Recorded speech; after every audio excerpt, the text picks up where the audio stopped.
Kiamat terjadi tapi belum sempat berbakti kepada orang tua. Dosa belum sempat meminta maaf. Silap dan salah berapa kali kita kencing di kainnya yang bersih. Berapa kali dia tidak jadi tahajud gara-gara kita menangis dari isya sampai subuh. Pakai pengawet nangisnya. Tapi kita tak pernah sadar itu. Kita menganggap kita di dunia ini dibesarkan angin. Kita menganggap kita ini bangsawan, bangsa yang hidup di awan. Berapa kali dia tidak jadi sholat duha gara-gara kita kencing. Berapa kali nasi yang sudah mau disuap masuk ke mulutnya tak jadi. Bahkan dia tidak makan sama sekali. Dan berapa kali makanan dia belikan hanya untuk susu, hanya untuk menyenangkan kita. Pernah kita balas. Dan dia tidak pernah minta balas itu. Oleh sebab itu siapa yang mengingatkan? Abdul Somad diberikan judul berat ini. Judul yang paling berat ceramah tentang orang tua, tentang ibu, tentang ayah. Jarang saya mau menerima judul-judul pengajian. Ini pun dikasih tahu setelah sampai di sini.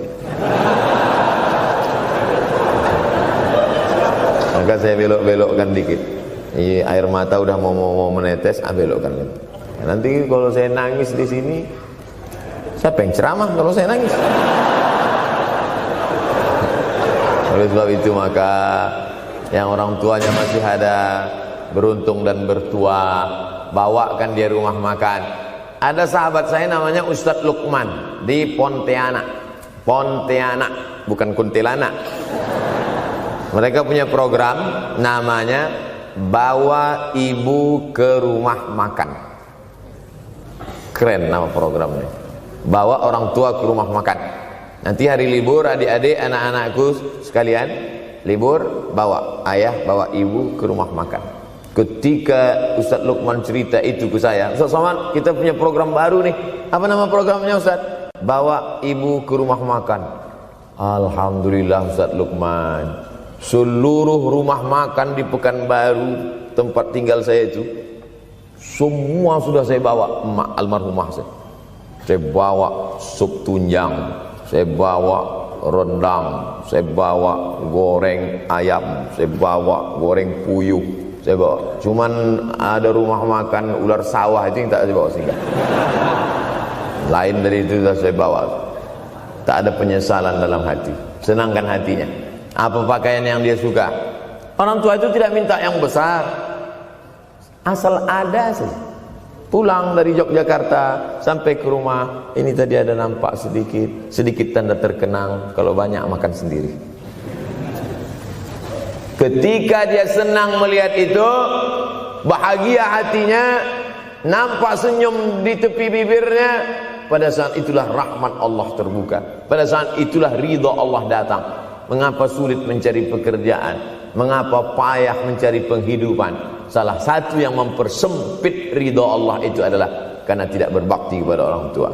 Oleh sebab itu maka judul tema yang diberikan birrul walidain, berbakti kepada orang tua, bahagiakan. Ini ada juga ini anak-anak yang sudah sukses ini, papa, mama sudah meninggal, papa jangan risau, silakan terbang ke Yogyakarta, ada adik di sana. Silakan terbang ke Surabaya, ada kakak di sana. Silakan terbang ke Kuala Lumpur, ada keluarga di sana. Jangan hiraukan. Kata bapaknya, kalian terbangku saja kalian pikirkan. Kemana aku hinggap tak kalian pikirkan.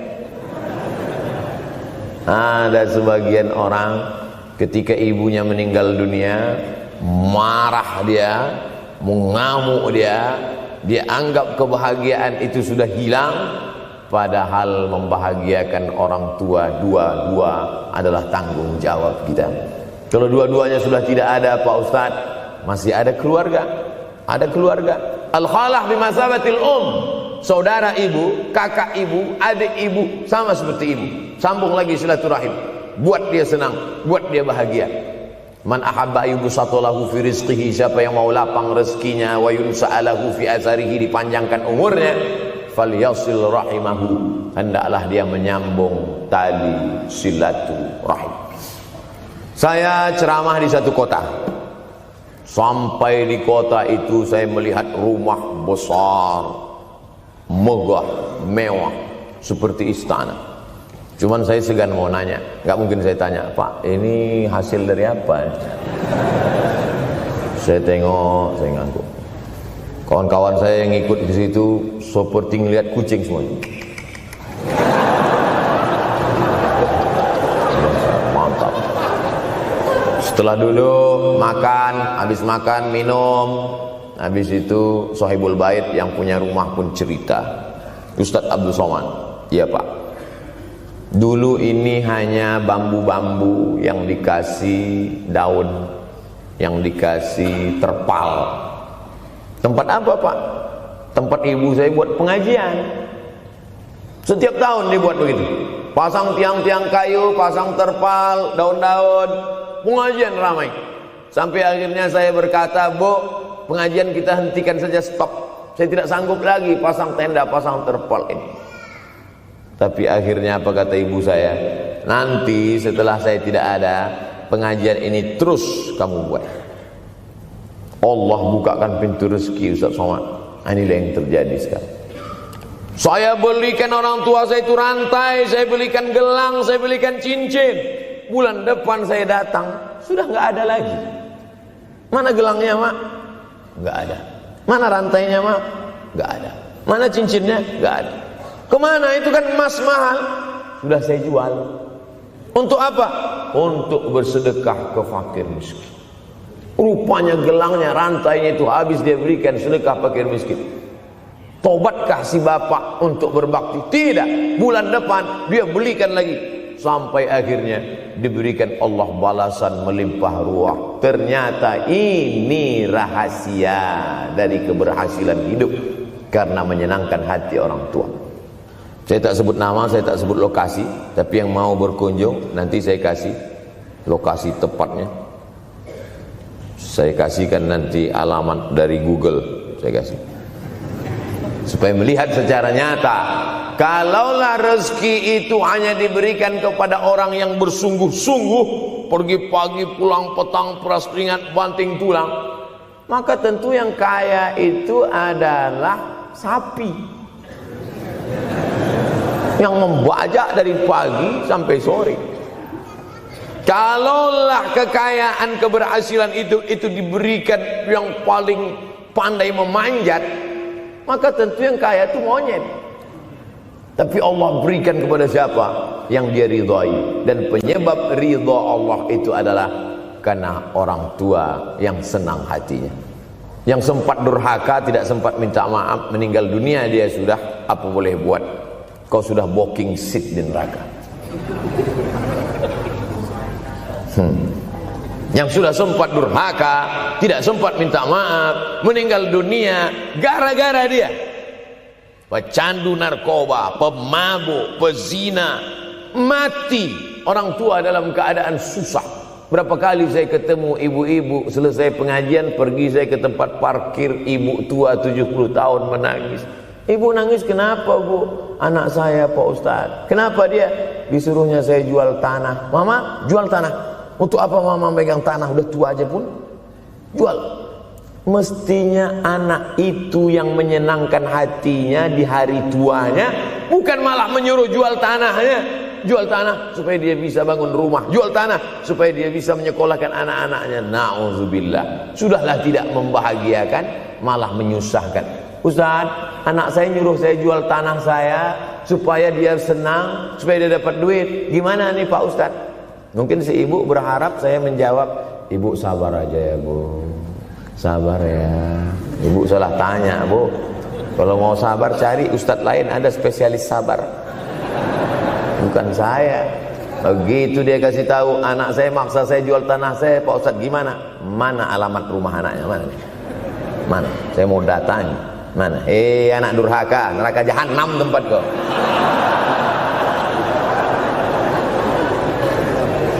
Tak mau dia ngasih alamat. Rupanya dia takut nanti anak saya malah marah sama saya, Pak Ustadz. Saya kasihan. Mudah-mudahan Allah berikan kekuatan pada ibu. Tapi cerita ini bukan satu dua contoh kasus. Ternyata zaman sanggup memperkarakan pengadilan hanya karena sebatang pohon kayu. Atau cuma saya yang dapat berita aja? Adik-adik ada juga dapat kiriman itu. Sanggup memperkarakan sebatang pohon kayu. Padahal kalau kau jual semua kebunmu itu, belum tentu dapat menebus. Datang seorang laki-laki mengadu kepada Nabi Muhammad SAW. Ya Rasulullah, ini bapak saya ini kurang ajar sekali. Bapaknya kurang ajar. Ambilnya harta saya ya Rasulullah. Gimana ini ya Rasulullah? Apa kata Rasulullah SAW?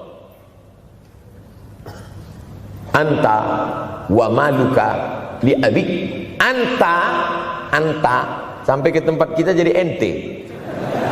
Anta wa maluka, ente, harta ente, li abik, punya bapakmu.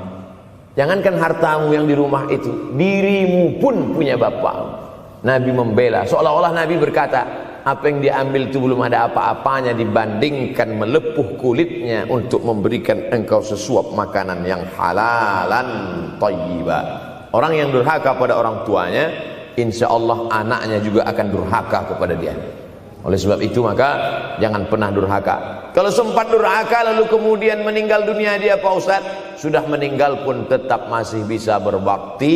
Pertama dengan doa, kedua dengan sodakoh. Kalau kebetulan rezeki banyak sodakoh.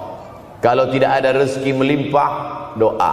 Bangun malam, Rabbi firli wali walidayya warhamhuma kama Rabbi firli, ya Tuhanku ampunkan aku, wali walidayya, ibu dan ayahku, warhamhuma, sayangi mereka berdua, kama, sebagaimana Rabbayani shaghira, sebagaimana mereka mendidik aku. Coba kita lihat susunan kalimatnya, seperti ada kekeliruan kalimat. Na'udzubillah, mana mungkin kalimat Allah keliru. Allah ingin menegur kita, sayangi mereka sebagaimana mereka mendidik aku. Mestinya kalimatnya kan tidak begitu, sayangi mereka sebagaimana mereka menyayangi aku. Tapi ternyata sayang belum tentu mendidik, tapi mendidik pasti sayang. Karena bunyi kalimatnya, sebagaimana mereka mendidik aku. Jadi banyak juga anak-anak ini tidak sayang karena salah didik. Disangka sayang itu dengan ngasih motor, disangka sayang itu dengan ngasih gadget, disangka sayang itu dengan ngasih transfer uang yang berlebihan. Belum tentu sayang. Dulu ada insinyur arsitek yang membangun salah satu rumah keluarga saya. Kuliahnya di Jogja. Cerita dia, dulu saya kuliah di Jogja Ustadz Abdul Somad, insinyur. Terus teman kami sakit di kos-kosan, kami bingung mau nelpon siapa. Akhirnya datang mobil mewah, parkir polisi, tentara, ramai. Barulah kami tahu rupanya dia anak menteri. Jadi sayang orang tua itu bukan mesti dibelikannya apartemen, dibelikannya mobil, belum tentu. Boleh jadi itu justru menjerumuskan anak. Diberikan apartemen, diberikan mobil mewah, habis 2 bulan kena virus HIV AIDS. Tapi kalau dibuatnya kita jauh, saya yakin adik-adik kuliah di Universitas Ahmad Dahlan, ada yang dari timur Indonesia, ada yang dari Sumatera, lalu kemudian di tengah kesendirian, belum makan, uang kos belum bayar, transfer macet, datang setan berbisik, hei, sebetulnya kau anak yatim piatu yang dibuang. Bukan, orang tuamu bukan tidak sayang, dia hanya sedang ingin mendidik supaya engkau menjadi anak yang mandiri. Maka nanti kalau sedang duduk termenung gitu, tiba-tiba datang bisikan, pergilah cari jembatan, terjunlah. Maka saat itu katakan dalam hatimu, lawan, hei setan. Orang tuaku sayang kepadaku, dia hanya ingin supaya aku mandiri. Ada orang tua yang salah didik kepada anak-anak, sampai mengikat tali sepatu pun anak tidak pandai. Baru mau mengikat tali sepatu, sudah diikatkan.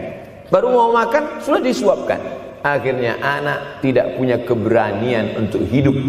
Harta dia punya, uang dia punya, materi dia ada, satu yang dia tidak punya, tidak ada mental.